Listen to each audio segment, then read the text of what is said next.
네, 오늘은 하나님의 열심 앞에서라는 제목으로 함께 말씀을 나누고자 하는데요.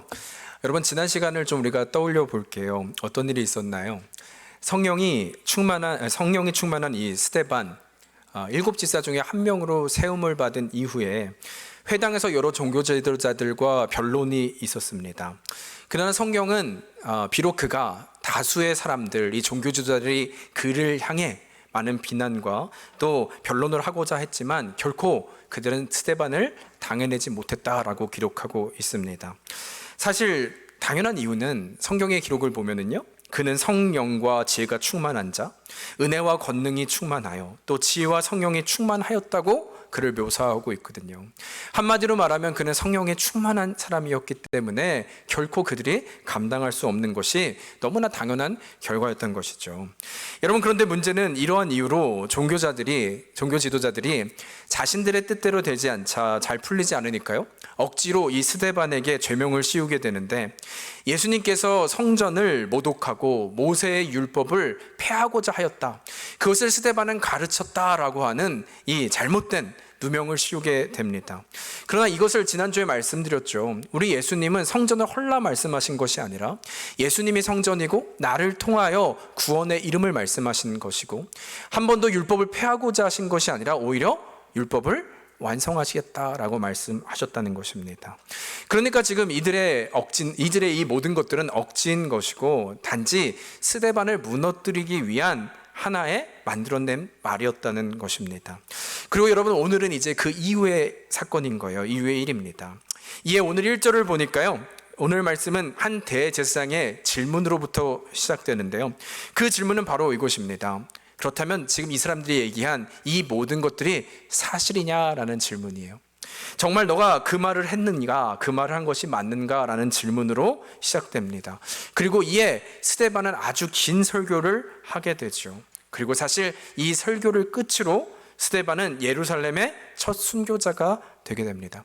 이것이 바로 오늘 전체 내용인 것입니다. 여러분, 그런데 저는 이런 배경 가운데 좀 두 가지 질문을 하게 되는 것 같아요. 첫 번째는 결국 그렇다면 이 모든 거짓 앞에서의 결론이 죽음이라면 이 죽음은 무엇을 의미하냐는 것이죠.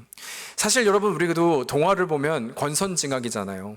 악한 자들은 반드시 패망하는 것, 그 통쾌함이 있지 않습니까? 그런데 지금은 스데반 진리를 선포하고 있음에도, 게다가 그는 누구보다 성령이 충만한 자였다면서요. 그런데 죽음이라니요, 그렇다면 이 죽음을 어떻게 해석해야 하냐는 것입니다. 아니면 여러분, 이 모든 것을 떠나서요, 그는 정말 왜 죽게 된 것일까요? 실제로 어떤 분이 하신 말인데요, 농담입니다, 여러분. 지금 대제사장이 그에게 질문했잖아요. 이것이 다 사실이냐? 이렇게 물었을 뿐인데, 이 스데반의 대답을 보니까요, yes or no로 대답하면 되는데, 지금 오늘 저희 구절을 보니까 53절이나 되거든요. 여러분, 이 53절이 글로 적혀 있다면 실제로 말을 한 것은요, 훨씬 긴 거예요. 그래서 누군가 그러더라고요. 그래서 돌에 맞은 거라고. 네. 그냥 yes or no로 대답하면 되는데 설교가 너무 길어가지고 너무 지루해서 사람들이 돌을 던졌다고. 말씀드린 대로 농담입니다. 여러분, 그러나 어떻게 진리를 선포하고 성령에 충만했음에도 이런 참혹한 결과가 벌어진 것일까요? 이것이 가능하냐라는 질문을 할 수 있다는 것입니다. 그런가 하면 두 번째 질문은 이제 그래서 대제사장이 이것이 사실이냐 물었잖아요. 그런데 이것에 대해서 말씀드린 대로 예, 아니오로 답하면 될 것을 스데반은 이제 긴 설교를 시작하고 있단 말이에요. 그런데 이 설교를 보면요, 여러분, 되게 동문서답인 것을 발견해요. 그냥 네가 이 말을 했냐 안 했냐인데 전혀 다른 얘기를 하고 있죠. 또한 여기서 이 다른 얘기, 동문서답을 시작하는 시작을 보면은요, 누구로부터 시작되냐면 아브람까지 올라가서 얘기를 하고 있어요. 여러분, 좀 여기서 질문하고 싶은 건, 만약에 창세기를 말하고 싶으면 창조부터 얘기를 하든지, 아니면 아담이잖아요. 첫 번째 인간은 아담이잖아요. 거기서부터 얘기를 해야 되는데, 그렇다면 왜 지금 이 스데반은 아브라함부터 또 모세에 대한 이야기를 하고 있는 것일까? 이 질문을 하게 된다는 것입니다. 맞지 않다는 것이죠. 여러분, 그런데요, 지금은 잠시 이 두 질문을 조금 후에 살펴보기로 하고, 그 이전에 우리가 먼저 좀 한 가지 우리가 보고 싶은 것은 무엇이냐면, 도대체 지금 이 동문서답 긴 설교를 하고 있는 이 스데반은 어떤 마음으로 이 유대인들에게 전하고 있는 것인가? 그 마음의 중심에는 무엇을 말하고 싶어서 어떤 태도로 이들에게 이 설교를 하고 있는가? 좀 이 말씀을 드리고자 해요. 그리고 이에 2절을 보면은요, 좀 힌트가 나오는데요. 2절에 이렇게 스데반이 말을 합니다. 이 유대인들을 향해서 말하는데요. 스데반이 이르되 여러분 부형들이여 들으소서라고 말을 해요. 그러니까 지금 눈앞에 있는 유대인들을 향해서 부형이라고 말하고 있다는 것이죠. 여러분, 여기서 말하는 부형은 나의 부모님과 같은 나의 형제들이라고 말하는 동족들을 얘기하고 있다는 것입니다. 그러니까 지금 이 고백은요, 여러분 우리가 다 같은 아브라함의 자손입니다, 동족입니다를 강조하고 있다는 거예요. 그렇다면 이제 이렇게 표현할 수 있겠죠. 나의 부모님 같은 여러분이요, 나의 형제 같은 여러분이요, 제 말 좀 들어보세요. 아브라함의 자손은 우리가 다시 한번 우리 자신들에 대해서 생각해 봅시다. 우리가 정말 누구인지, 그 의미가 무엇인지 반드시 한번 우리는 이 시간에 점검해 봤으면 좋겠습니다. 여러분, 이 마음이, 이 안타까운 마음이요, 이것이 좀 느껴지시는지 모르겠어요.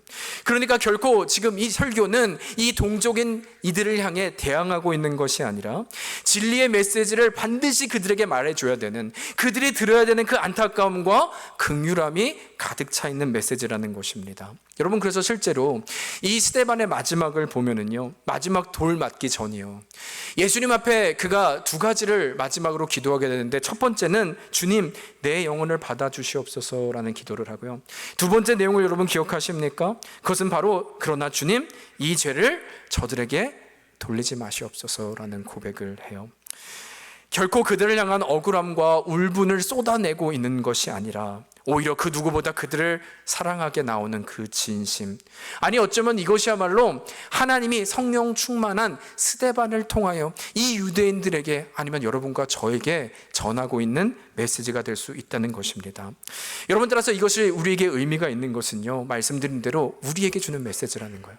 우리로 이 메시지를 보게 하신다는 거예요. 단순히 스데반이 유대인들에게 동족 간의 우정을 그린 그 정도가 아니라 이제는 동시에 하나님의 이 땅을 향한 메시지, 하나님의 사랑과 안타까움을 가진 스데반을 통한 메시지임을 우리가 기억해야 한다는 것입니다. 여러분, 그런 의미로 이 시간 바라는 것이 있다면, 이 말씀을 통하여 우리가 듣는 우리 또한 어떤 단순한 정보, 단순한 하나님의 인포메이션이 아니라 스데반을 통한 하나님의 마음처럼 그 마음이 여러분과 저에게 충만한 시간이 되기를 주의 이름으로 축원합니다. 네, 그 메시지를 좀 들으셨으면 좋겠어요. 여러분, 그런 의미에서 오늘 말씀을 다시 보면은요, 사실 이 53절에 대한 말씀이지만 좀 크게 이렇게 카테고리를 나눌 수 있을 것 같아요. 대략적으로는 두 인물을 중심으로 말합니다. 그것은 아브라함과 그의 가족들이고요, 또 하나는 모세입니다. 그리고 이와 또 하나 말하고 있는 것은 그들이 목숨처럼 여기고 있는 이 할례를 통하여 결국 종합적으로는 결국 너희가 누구인지에 대해, 또 그것이 어떤 의미를 가지고 있는 것인지에 대해 이런 관점으로 나누고 있다는 거예요. 그리고 이것이 무엇인가, 오늘은 좀 두 가지 관점으로 메시지를 전하고자 합니다. 이에 우리에게 주시는 첫 번째 메시지는 무엇이냐면요, 이 모든 역사의 주인공은 아브라함이나 모세가 아닌 하나님이시다라는 것입니다. 모든 구원은 사람으로부터 시작되는 것이 아니라 하나님이 이루시는 역사임을 우리가 기억해야 된다는 메시지인 것입니다.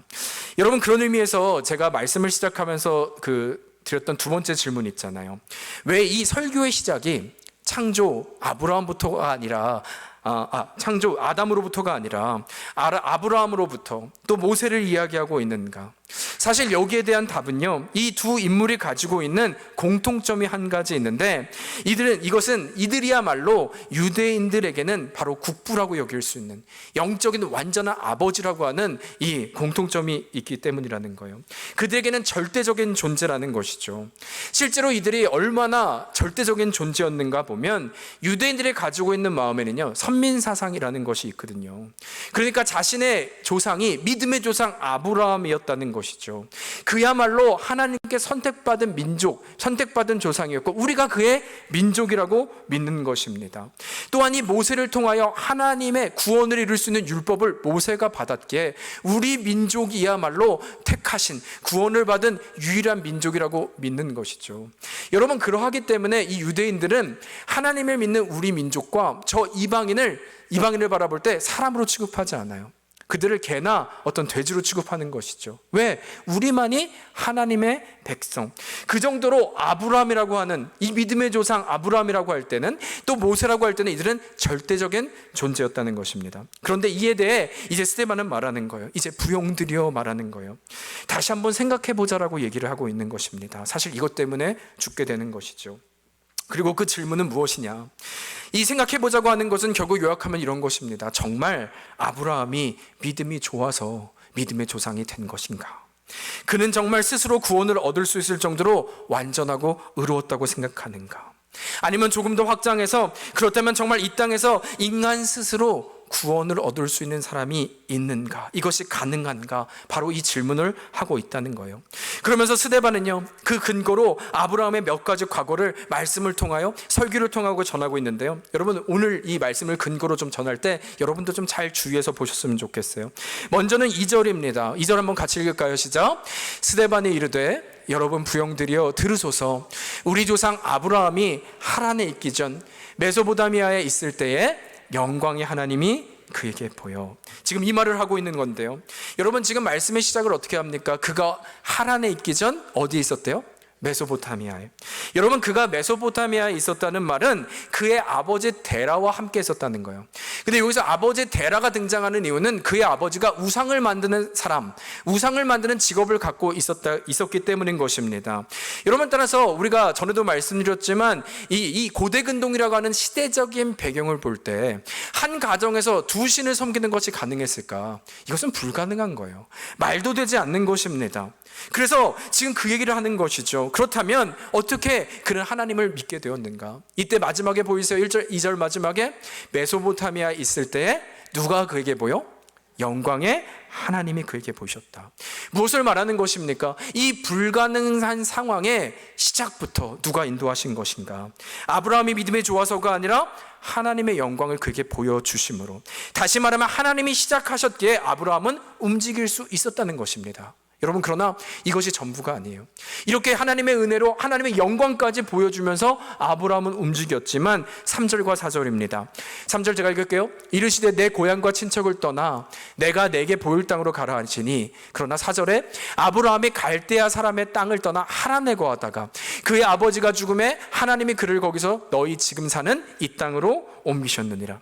여러분, 지금 이 얘기는 뭡니까? 하나님이 영광을 보이셔서 부르신 땅은 가나안이었어요. 그런데 지금 그가 그 땅을 떠나 어디에 거했다고 말해요?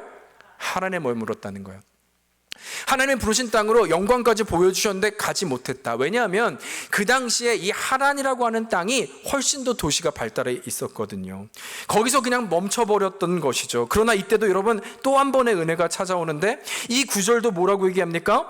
그의 아버지가 죽음에 누가 인도하셨다고요? 하나님이 그를 거기서 이 땅으로 옮기셨다. 다시 한번 반복해서 말을 하죠. 결코 그가 의로워서 믿음의 조상이 된 것이 아니라 하나님의 역사를 말하고 있다는 것입니다. 여러분, 그래서 실제로 제가 여러 번 말씀드렸지만 이 창세기에 등장한 아브라함 그 이후에도 한번 생각해 보자는 것이죠.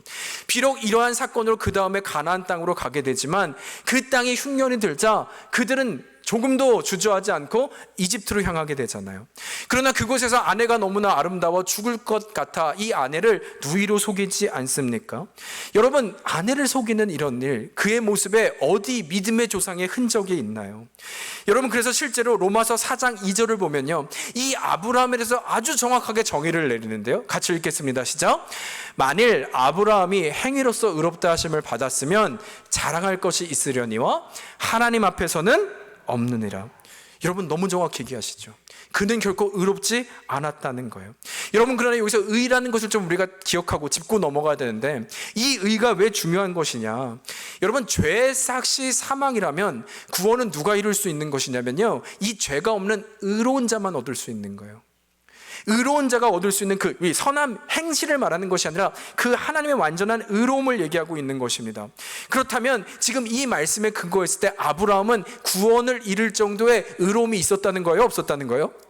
없었다는 거예요. 지금 그 얘기를 하고 있는 것입니다. 그 또한 자격이 없는, 결코 구원을 스스로 얻을 수 없는 존재였음을 정확히 하나님의 말씀은 우리에게 전하고 있는 것이죠. 여러분, 또한 7장에 보면은요, 이 아브라함뿐만 아니라 그 외에도 동일한 말씀을 하시는데요, 9절도 이렇게 얘기를 하세요. 여러 조상이 요셉을 시기하여 애굽에 팔았더니 하나님이 그와 함께 계셨다. 여기서도 너무나 분명하죠. 요셉의 얘기인데요. 너희 조상들이 한 것은 무엇이냐? 단지 너희들이 이렇게 자랑스럽게 생각하는 조상들이 한 것은 요셉을 시기하여 애굽에 팔았을 뿐이다. 그런데 하나님은 그 요셉을 어떻게 하셨다고요? 그와 함께 하셔서 하나님의 뜻을 이루셨다고요. 하나님을 강조하고 있는 것이죠. 아니면 27절도 보시겠어요? 이제는 이들이 국부로 여겼던 모세에 대한 이야기입니다. 27절 같이 읽을게요. 시작. 그들의 말이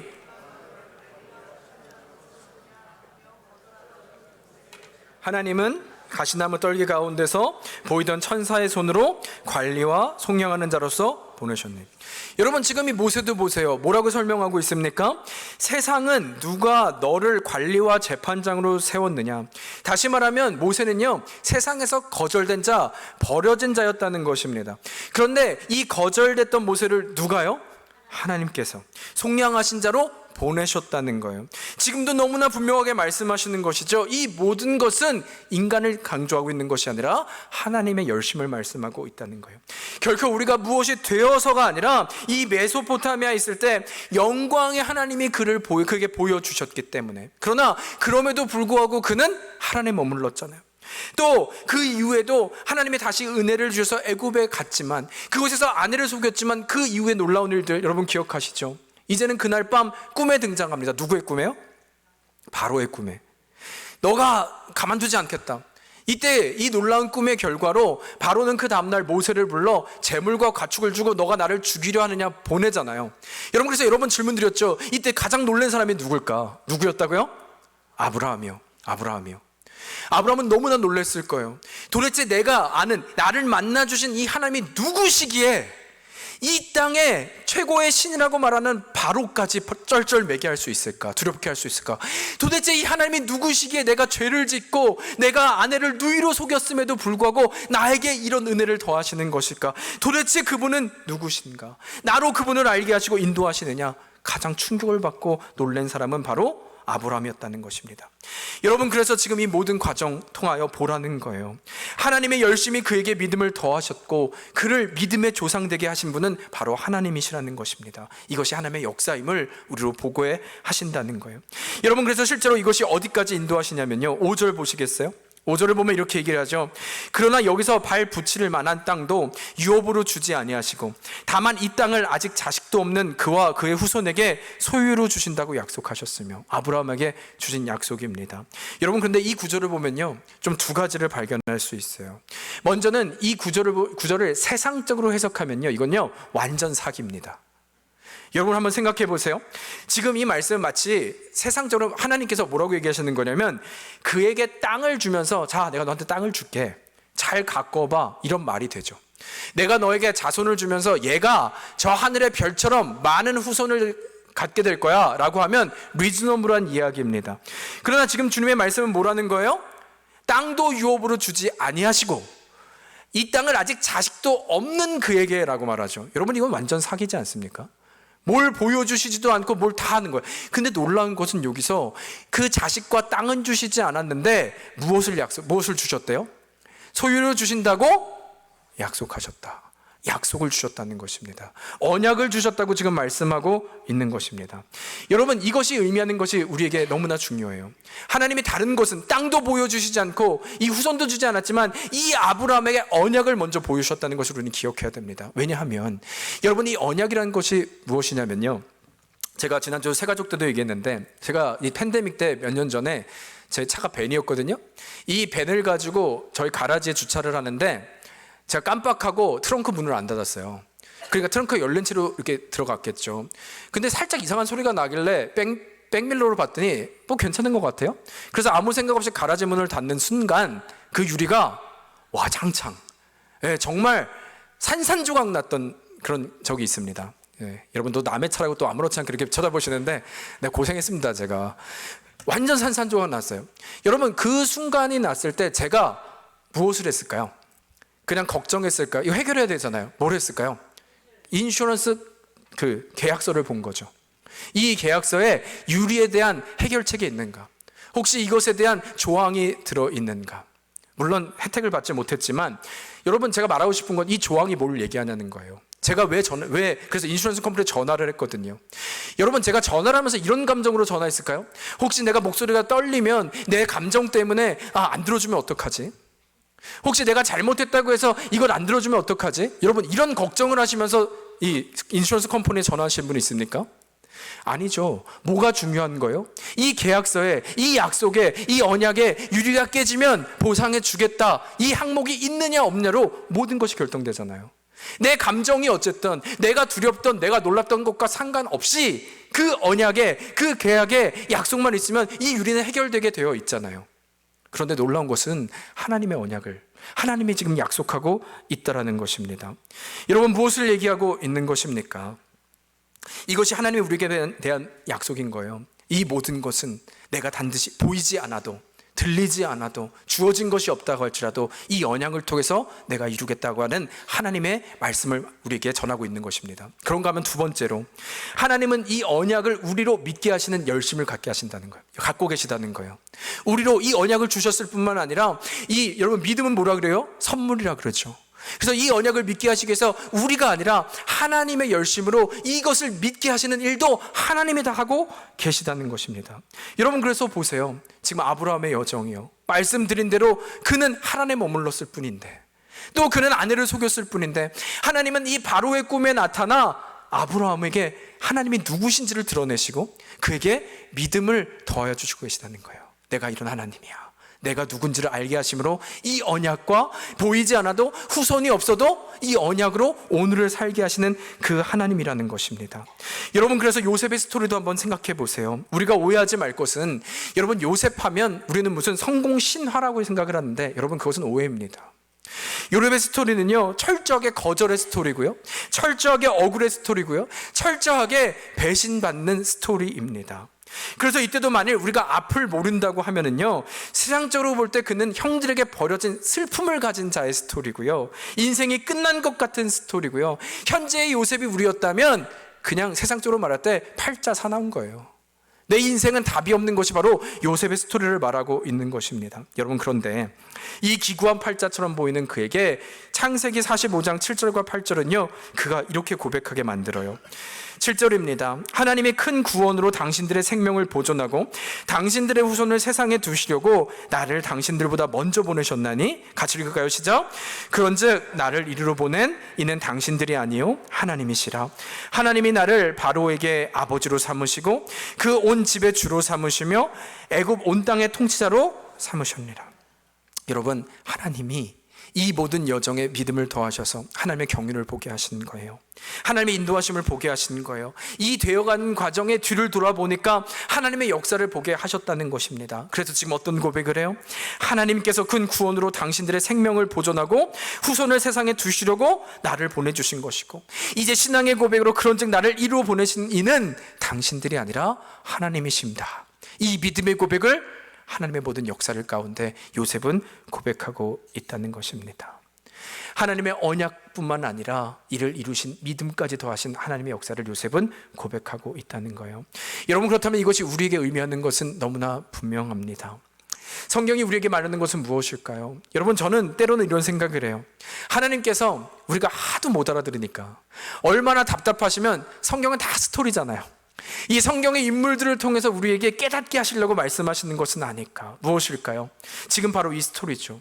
그 하나님의 역사가 하나님의 열심으로 이들에게 언약하시고 하나님이 또 믿음을 주셨던 것처럼 그 하나님의 손길이 여러분과 저의 삶 가운데도 지금 이루어지고 있다는 것입니다. 그 하나님의 손은 남의 얘기가 아니라 바로 우리의 얘기임을 말씀하고 있다는 거예요. 이것을 말씀하시기 위함이라는 것입니다. 여러분, 그래서 실제로 한번 이 시간에 뒤를 돌아보세요. 아니, 뒤를 돌아보라는 게 아니라 우리 자신의 뒤를, 과거를 돌아보세요. 여러분, 여러분이 이 자리에 있게 된 그 순간순간마다를 볼 때 우리 안에 아브라함 있지 않으세요? 우리 안에 요셉 있지 않으세요? 우리 안에 그 모세, 아니면 이 여러 가지 요나 같은 우리들의 인생이 있지 않습니까? 이 모든 스토리가 바로 우리들의 이야기였다는 것이죠. 하나님의 손길과 하나님의 역사와 또 이 모든 것들 때를 따라 돕는 은혜를 주셔서 오늘까지 있게 한 그 인생을 말하고 있는 것입니다. 다시 말하면 우리의 인생에도 하나님의 열심은, 내 안에서 일하심은 여전히 유효함을 우리는 기억해야 한다는 거예요. 여러분, 그렇다면 우리는 무엇을 의지하고 살아야 될까요? 우리는 그래서 감정을 의지하는 것이 아니에요. 우리는 그래서 나의 생각을 의지하는 것도 아닙니다. 무엇보다도 나의 의지를 의지하는 것도, 난 믿을 수 있다, 아니요, 그것도 아닙니다. 우린 그럴 수 없어요. 그러나 무엇을 의지하면 될까요? 약속이요, 하나님의 언약이요, 하나님이 이루신다고 하는 그것이요, 그 하나님의 일하심을 믿고 의지할 때 우리는 하나님이 지금도 내 안에서 일하신다고 하는 이 확신 때문에 다시 일어날 수 있고, 이 세상 앞에 나아갈 때도 주눅드는 인생이 아니라 세상이 감당하지 못하는 자로 그 하나님의 일하심을 믿기에 살아나게 될 줄로 믿습니다. 여러분, 따라서 바라기는 이것이 우리의 고백이라면 이제까지 이루신 하나님을 근거로 또 이루실 하나님을 바라보는 우리가 되었으면 좋겠어요. 그 하나님의 열심은 우리로 또 그리스도인 되게 하시고 또 더 주님을 믿게 하시고, 이제는 보이지 않는, 때로는 쓰러지고 때로는 무너지고 때로는 하란에 있고 때로는 아내를 누이로 속이는 그런 안타까운 인생이 될지라도 내가 아니라 하나님의 열심의 근거가 있을 때 우리는 다시 일어나 그 믿음의 자리로 나아갈 수 있습니다. 바라기는 다시 일어나 그 믿음의 자리로 나가는 여러분과 제가 되기를 주의 이름으로 축원합니다. 네, 그런가 하면 여러분, 두 번째로는요, 제가 말씀을 시작하면서 그런 질문으로 시작했죠. 이 스데반, 성령의 충만함과 진리의 선포, 이 모든 것이 하나님의 이름으로 이루어졌었는데도 불구하고 마치 결실이 없는 죽음이 끝이라면 이것은 도대체 무엇을 의미하고 있다는 것인가? 왜 해피엔딩이 되지 않는 것인가? 그렇다면 이것은 도대체 우리에게 어떤 메시지를 주고 있냐는 것입니다. 바로 이 질문이었습니다. 여러분, 이에 우리에게 주시는 메시지가 있다면 그것은 이 하나님의 열심을 믿는 우리들의 태도를 말하고 있는 것인데요, 바로 그리스도인들이란 영적인 할례를 받은 자로 그 자리를 지키며 살아내는 자임을 말씀하고 있다는 것입니다. 여러분, 어떤 의미를 말씀하고 있는 거냐면요, 지금 이 스데반 앞에 있는 유대인들이요, 사실 이들이 가지고 있는 또 하나의 오해는 바로 할례에 대한 것이었습니다. 그러니까 우리가 아브라함의 자손이었기에 라고 믿는 그 자긍심과 그 선민 사상에 있었다면, 또 하나는 할례라고 하고 있는 이 표시, 이것이야말로 우리가 선민이고 우리가 구원받을 자격 표식이라고 믿었다는 것이죠. 여러분, 그래서 오늘 8절을 보면은요, 이렇게 얘기해요. 할례의 언약을 아브라함에게 주셨더니 그가 이삭을 낳아 8해 만에 할례를 행하고 이삭이 야곱이 우리 12조상을 낳으니라. 마치 이 고백처럼 할례를 언약으로 아브라함에 준 것, 그 할례를 행하는 것 자체가 우리가 약속된 선민이고 하나님은 우리를 구원하시는 표식이다라고 물었다는 거예요. 마치 이 할례는 신약에 와서 세례와 같은 것인데, 내가 세례를 받으니까 나는 구원을 얻은 것처럼 오해하는 중세 교회의 모습을 얘기하고 있는 것입니다. 여러분, 이렇듯 유대인들은 태어나자마자 8일 만에 할례를 받고 이것이 나의 중요한 긍지고 자랑의 표식이었지만, 사실은 할례의 정확한 의미, 할례의 시작을 보면 그것이 의미가 아니었던 것을 저희는 기억할 수 있죠. 그렇다면 할례라고 하는 것은, 이것을 주신 이유는 무엇이었습니까? 사실 이것이 의미하는 것은, 영적인 교훈은 우리 생식기의 끝을 잘라내므로, 마치 여러분 아담이라고 하는 사람이 죄를 지음으로 우리가 모든, 그것이 상징이잖아요. 아담이 죄를 지음으로 우리가 모두가 죄인이 된 것처럼 남성의 생식기 끝을 잘라내므로 이것은 우리 몸의 전체가 죽었음을 얘기하고 있는 거예요. 인간은 끝이다, 그래서 죽었다. 그러나 할례는 누가 받는 것이냐? 믿는 자들이 받는 거. 세례는 여러분 누가 받는 거예요? 믿지 않는 자들이 받아요? 믿는 자들이 받아요? 믿는 자들이 받죠. 믿는 자들이 받기에 이 할례, 이 세례는 나는 세례 받을 때부터 나는 그리스도와 함께 죽었고 그리스도와 다시 산다라는 고백이잖아요. 따라서 이 할례라고 하는 것은 인간의 생식기를, 남성의 생식기를 잘라냄으로 말미암아 이제는 내가 이전과 다른 육적인 나의 삶은 죽었고 이제는 그와는 다른 하나님의 뜻, 하나님의 주인의 인생으로 살겠다라고 하는 신앙의 고백을 얘기하고 있는 거예요. 그러니까 구원의 증표고 이것이 내가 구원을 받은 표식이고 전부다를 말하는 것이 아니라, 이제는 내가 이전과는 다른 삶으로, 육은 죽었고 이제는 내가 영으로 살아난다는 고백, 그것을 얘기하고 있다는 것입니다. 여러분, 마치 제가 결혼 반지는 아닌데 결혼 반지를 우리는 끼잖아요. 동일하죠. 결혼 반지는 누가 낍니까? 결혼을 한 사람들이 끼겠죠. 결혼을 하지 않은 사람은 결혼 반지라고 말하지 않겠죠. 그 말은 결혼 반지를 꼈다는 것은 내 안에 표식을 하는 거예요. 나는 결혼한 사람이야. 이제 나는 가정에 책임이 있어. 나는 가장으로서 책임이 있어. 이전에 싱글의 삶이 아니라 가족으로서, 남편으로서, 아내로서 다른 인생을 살 거야 라고 하는 과거의 인생을 포기하는 것을 의미하지 않습니까? 마치 이런 것처럼 할례를 동일하게 말하고 있다는 거예요. 이제 우리 육신에 대해서는 완전히 죽은 상태로, 그러나 나의 능력이나 실력이나 조건으로 아무것도 할 수 없지만 이제는 따라서 내 뜻이 아니라 완전하신 주의 뜻대로 살겠습니다. 이것이 바로 할례의 고백이었다는 것입니다. 여러분, 그러나 이 할례의 의미를 제가 설명하는데 이것이 가장 중요한 의미는, 그래서 내 고백이 중요한 것이 아니라요, 이것이 가장 중요한, 가장 근본적인 이유는 뭐냐면 하나님의 나라 때문이에요. 하나님의 나라는 어떻게 이루어지냐면 나의 뜻이 아니라 나는 죽고 하나님의 뜻이 이루어집니다. 내 뜻이 아니라 하나님의 뜻이 전부입니다 라고 하는 이 고백과 이 신앙을 통하여 하나님의 나라가 이루어지기 때문이라는 거예요. 그 대표적인 인물이 누굴까요? 바로 예수님이죠. 예수님이죠. 여러분, 예수님의 인생이 어땠습니까? 겟세마네 동산에서 고백하잖아요. 주님의 뜻이 있어, 예수님의 인간적인 뜻이 있었어요. 할만하시거든 이 잔을 옮겨주시옵소서. 그러나 나의 뜻대로 마옵시고 아버지 뜻대로 하시옵소서. 여러분, 예수님께서 이 땅에 오신 이유를 말하는 거예요. 할례 같은 의미를 얘기하는 겁니다. 이 땅에 오신 이유가 무엇일까요? 살기 위해서 왔으면요, 여러분, 예수님은 하나님이셨습니다. 군병들이 들고 있는 칼과 창을 뺏어서 다 심판하실 수도 있었어요. 내 뜻과 내가 누구인지 보여줄 수 있다면. 그러나 우리 주님은 그렇게 하지 않으셨죠. 우리 주님은 만약 그랬다면 여러분과 저는 없어요. 구원은 없어요. 그러나 우리 주님은 뭘 하셨습니까? 여러분, 정확히 우리가 잘 암송하는 요한복음 3장 16장 있죠. 한번 읽어볼까요? 시작. 하나님이 세상을 이처럼 사랑하사 독생자를 주셨나니 이는 저를 믿는 자마다 멸망하지 않고 영생을 얻게 하려 하심이라. 여러분, 그런데 저는 어쩌면 이 16절보다 17절에 더 의미가 있다고 생각을 해요. 이것이 메시지입니다. 같이 읽겠습니다. 시작. 하나님이 그 아들을 세상에 보내신 것은 세상을 심판하려 하심이 아니요 그로 말미암아 세상이 구원을 받게 하려 하심이다. 여러분, 정확히 보이십니까?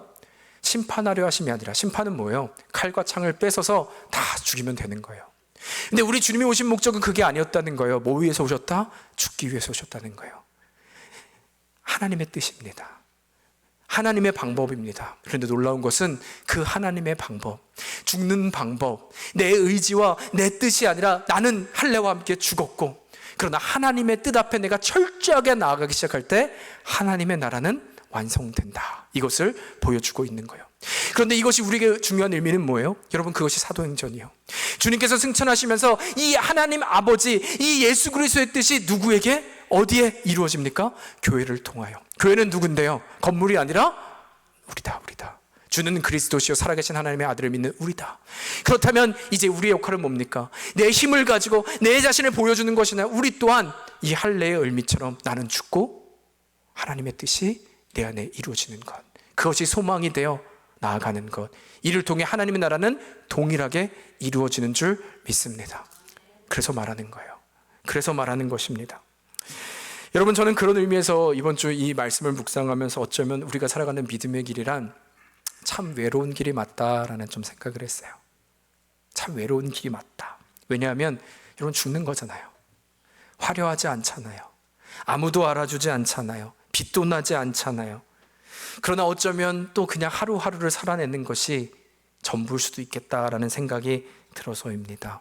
그러나 그것이 주의 영광을 드러내는 것이라면, 그것이 나는 보이지 않고 나는 죽어서 또 오늘도 힘들고 또 오늘도 모멸감을 느낄 수 있지만 그것이 하나님의 나라에 확장된다면 기꺼이 나의 뜻은 죽이고 주의 뜻 가운데 드러나는 것, 그것이 바로 우리의 정체성입니다. 그렇게 하나님의 나라는 확장된다는 것입니다.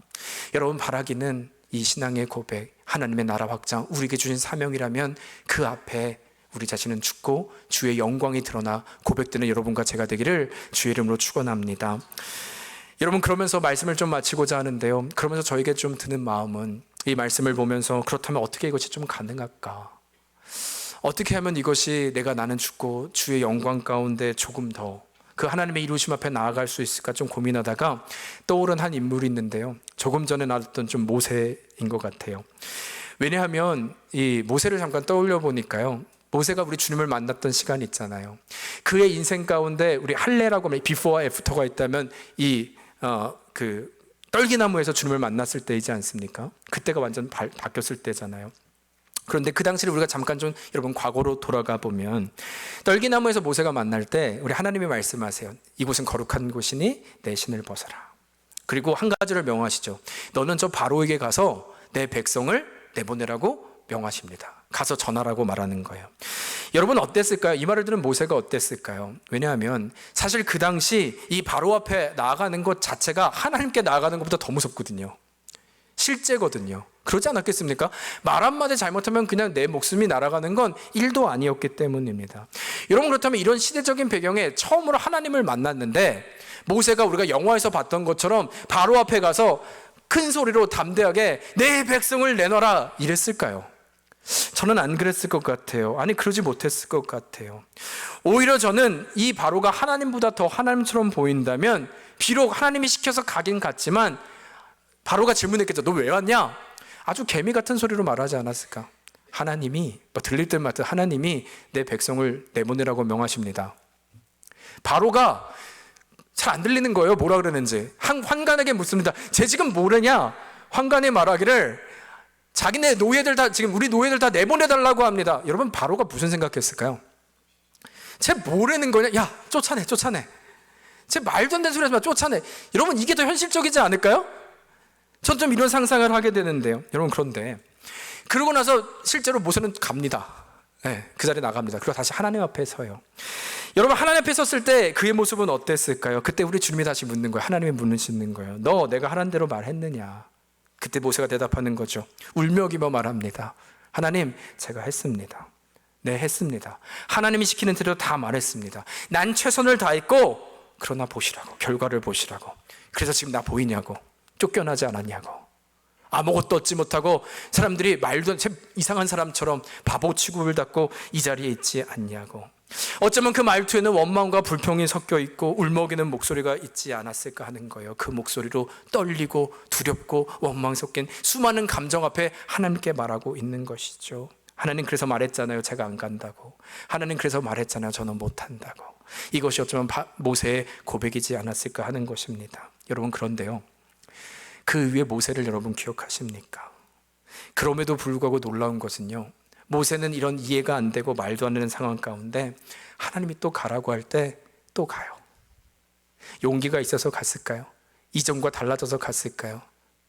아니요, 저는 그러지 않았다고 생각합니다. 그런데 여기서 놀라운 메시지는 그럼에도 갔다는 거예요. 보이지 않아도 갔다는 거예요. 여러분 홍해 앞에 섰을 때 영화에 보면 이렇게 막대 지팡이를 들고 저는 그랬을까? 하나님이 시킨 것 그냥 했을 뿐입니다. 그것이 바로 모세의 모습이었다는 것입니다. 담대하지 않았어요. 그러나 그 자리로 갔을 때 하나님이 모든 것을 이루셨다는 것입니다. 여러분 저는 그런 의미로 이 모세를 묵상하면서요. 영적인 할례, 나의 자아가 죽고 주의 뜻대로 사는 인생이 무엇일까라는 질문을 많이 했어요. 여러분 아무리 보아도요. 나는 할 수 있습니다. 사명을 성취하고 열심히 최선을 다해서 위대한 인생을 만드는 것이 저는 부르심이 아닌 것 같아요. 오히려 주님이 걸으시는 그 길, 침을 뱉고 또 모욕을 당하는 그 길은 결코 담대할 수 없습니다. 그러나 이 길이 나는 죽고 주님의 뜻임을 믿고 하나님의 나라가 확장됨을 믿는다면 위대하진 않지만 오늘도 두렵고 떨리지만 또 가는 거예요. 그냥 가는 거예요. 내가 그 끝은 모르지만 하나님이 그렇게 약속하시고 언약으로 하나님의 나라가 이루어진다 하시니까 그냥 원망스럽고 이해가 되지 않아도 다시 한번 용기를 내서 한 걸음 뛰는 것이 바로 우리의 자리. 때로는 도망가기도 하고 엎드려 울기도 하지만 울먹이며 또 하나님께 나아가 이게 뭡니까 말하지만 그래도 또 부르시면 그냥 또 그 자리에 또 가 있는 우리. 여러분 이것이 너무나 한심해 보입니까? 아니요. 저는 이것이야말로 이 두려운 세상 앞에 오늘을 살아내는 우리의 자리. 영적인 할례를 받고 예수님이 걸으셨을 때 나의 뜻이 아니라 아버지의 뜻을 알므로 용기를 내어 한 발자국 나아가는 그 자리가 아닐까 하는 것입니다. 여러분 그럴 수 있는 근거는 무엇일까요? 하나님의 열심이요. 나는 비록 한 발자국 뗐을 뿐인데 하나님은 그것을 통해서 하나님의 나라를 이룬다고 하신 그 약속이요. 이것을 믿으면 우리는 갈 수 있는 것입니다. 여러분 위대한 일이 아니라 그것이 하나님의 일이 아니라 우리의 각자의 고백으로 부르신 그곳 앞에 살아내는 것이 바로 하나님의 뜻 또 우리의 자리인 줄 믿습니다. 우리는 그때 또 한번 뒤를 돌아보았을 때 하나님의 흔적을 보게 될 거예요. 하나님 내가 한 것은 없고 그냥 한 걸음 떴는데 하나님이 또 이렇게 이루셨네요. 저는 울먹이며 때로는 원망 섞인 말로 했을 뿐인데 하나님은 또 이루셨네요. 여러분 누굴 찬양하게 될까요? 하나님이요. 그럼 하나님을 신뢰하여 우리는 조금 더 한 발자국 가게 될 것입니다. 여러분 믿음의 자리입니다. 이 시간 우리 가운데 그 언약을 붙듭시다. 내 감정과 생각이 아니라 그 언약, 그리고 하나님의 일하심, 하나님의 열심, 지금도 내 삶 가운데 있는 그 아브라함과 그 요셉의 스토리가 지금도 우리 삶 가운데 이루어지는 줄 믿습니다. 그 하나님을 바라보기에 이 자리가 아니라 두렵고 떨리지만 부르시면 또 가는 은혜, 내 삶 가운데 나아가는 그 진리, 하나님 이것이 우리의 고백되게 하여 주시옵소서. 구하는 여러분과 제가 되기를 주의 이름으로 축원합니다. 이 시간 우리 그 마음으로 함께 찬양하길 원하는데요.